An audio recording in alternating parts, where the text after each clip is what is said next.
Hi friends, welcome to One Street Cooking. இன்னைக்கு வந்து பாத்தீங்கன்னா ஒரு சூப்பரான ஒரு பிரேக்ஃபாஸ்ட் ரெசிபி தான் பார்க்க போறோம். நம்மளோட அண்டை மாநிலம் பிரேக்ஃபாஸ்ட் தான். ஸோ இன்னைக்கு வந்து பாத்தீங்கன்னா இந்த கப்பா மசாலா இருக்கு. கப்பா இருக்குல்ல. ஸோ இதை வச்சு கப்பா கிழங்கு, ஏர்லக்கிழங்கு நிறைய இடத்துல ஒவ்வொரு பேர் சொல்லுவாங்க.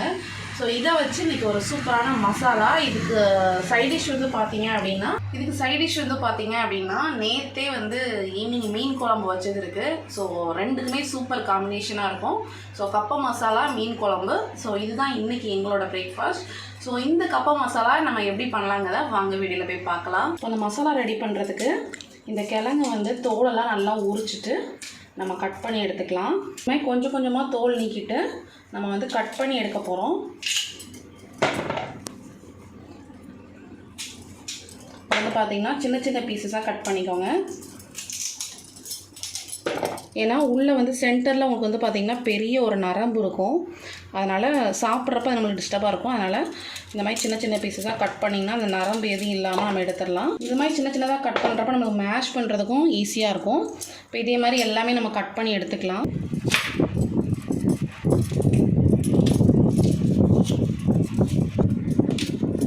அந்த கிழங்கு எல்லாமே நல்லா கட் பண்ணி எடுத்தாச்சு.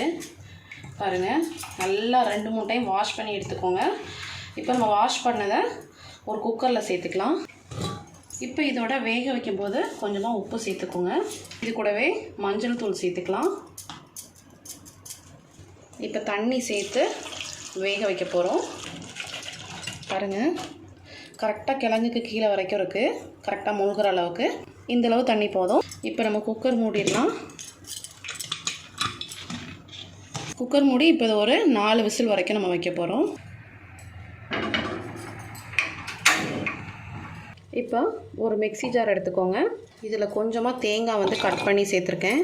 இதோடவே பச்சை மிளகா, நான் வந்து குழந்தைங்க சாப்பிடுவாங்கிறதுக்காக ஒரே ஒரு பச்சை மிளகா தான் சேர்த்துருக்கேன். நீங்கள் கூட ஒன்று ஆட் பண்ணிக்கோங்க. ஒரு 4 பல் பூண்டு, கொஞ்சமாக ஜீரகம், இதெல்லாம் சேர்த்து தண்ணி எதுவும் சேர்க்கக்கூடாது. நல்லா துருவுனாப்பில் அரைச்சி எடுத்துக்கலாம். பாருங்கள், இந்த மாதிரி நல்லா மையாக அரைஞ்சிருக்கு. பாருங்கள், நல்லா வெந்துருச்சு. 4 விசில் அடிச்சிருக்கு. அந்த கிழங்கெல்லாம் நல்லா டிரான்ஸ்பரண்ட்டாக இருக்குது பாருங்கள். ஸோ கிழங்கு வந்து நல்லா குக் ஆகிடுச்சு. இப்போ இதில் வந்து எக்ஸஸாக ரொம்ப தண்ணி அதிகமாக இருந்துச்சு அப்படின்னா நீங்கள் வந்து கொஞ்சம் வடிகட்டினால வடிகட்டிக்கலாம். இப்போ இதில் நம்ம ஏற்கனவே அரைச்சி வச்சுருந்தோம்ல, தேங்காய், பச்சை மிளகா, பூண்டு, ஜீரகம் எல்லாம் விழுதை சேர்த்துக்கோங்க. இதை நல்லா மேஷ் பண்ணணும். நான் வந்து பருப்பு கடையை மற்ற வச்சு நல்லா அந்த மாதிரி மேஷ் பண்ணிக்கிறேன். அந்த கிழங்கு வந்து பார்த்திங்கன்னா நல்லா மேஷ் ஆகணும். அந்த மசாலாவோட வாசனை எல்லாமே அவ்வளோ சூப்பராக இருக்குது. பாருங்கள், சூப்பராக மேஷ் ஆகிடுச்சு. இப்போ நம்ம இதுக்கு ஒரு தாளிப்பு கொடுக்க போகிறோம். பாத்திரத்தில் கொஞ்சமாக தேங்காய் எண்ணெய் சேர்த்துக்கோங்க. தேங்காய் எண்ணெய் சேர்க்குறப்ப வாசனை ரொம்ப நல்லாயிருக்கும். இதோடவே கொஞ்சமாக கடுகு சேர்த்துக்கலாம். காஞ்ச மிளகா அதே 2 கிள்ளி சேர்த்துக்கோங்க. இப்போ கடுகெல்லாம் நல்லா பொரிஞ்சிட்டு இப்போ கருவேப்பிலை சேர்த்துக்கலாம். இதோட நம்ம மிக்ஸ் பண்ணி வச்சுருக்கோம்ல கப்பா மசாலா, அதை சேர்த்துக்கலாம். அவ்வளோதாங்க. இப்போ நல்லா சேர்த்து மிக்ஸ் பண்ணி நம்ம அடுப்பை ஆஃப் பண்ணிடலாம். இந்த மசாலாவோட இந்த கப்பையோட தாளிப்பு வாசனை கூட நம்ம மீன் குழம்பு வச்சு சாப்பிட்றப்ப அவ்வளோ சூப்பராக இருக்கும். அவ்வளோதான், நம்மளோட கப்பா மசாலா ரெடி ஆகிடுச்சு.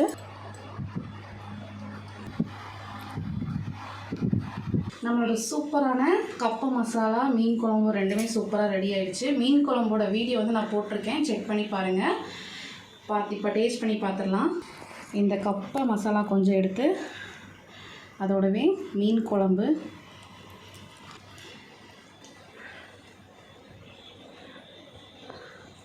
சூப்பராக இருக்குங்க. கண்டிப்பாக மஸ்ட் ட்ரை. நீங்களும் ஒரு நாள் இந்த மாதிரி கப்பா மீன் குழம்பு செஞ்சு சாப்பிட்டு பாருங்கள். Best combination. அப்படியே உள்ள கரையுது, அப்படியே நம்ம நல்லா மேஷ் பண்ணதுக்கு நல்லா கரையுது. கண்டிப்பாக உங்களுக்கும் இந்த ரெசிபி ரொம்ப பிடிச்சிருக்குன்னு நினைக்கிறேன். கண்டிப்பாக வீட்டில் ட்ரை பண்ணி பாருங்கள். இந்த வீடியோ ரொம்ப பிடிச்சிருந்துச்சுன்னா மறக்காமல் நம்ம சேனலை லைக் பண்ணுங்கள், ஷேர் பண்ணுங்கள், சப்ஸ்கிரைப் பண்ணுங்கள். இந்த வீடியோ பற்றின கமெண்ட்ஸையும் கமெண்ட் பாக்ஸில் தெரிவிங்க. நெக்ஸ்ட் ஒரு சூப்பரான ஒரு வீடியோ மீட் பண்ணுறேன்.